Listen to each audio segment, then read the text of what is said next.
The last thing you want to see on your vehicle's dash is a check engine light. Hey y'all, I'm JD Mixon with another Gilbert Car Care Tip. If your check engine light comes on, it could mean a potential problem with your vehicle.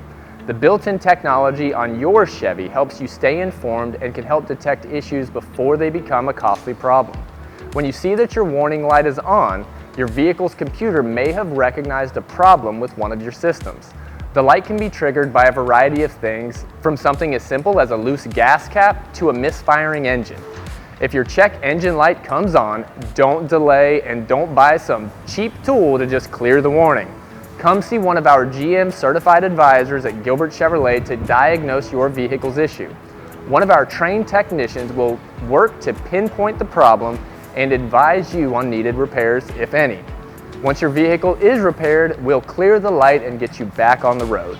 Call 863-763-3154 or visit gilbertchevrolet.com to schedule your next service appointment. Find out why people say Gilbert has it.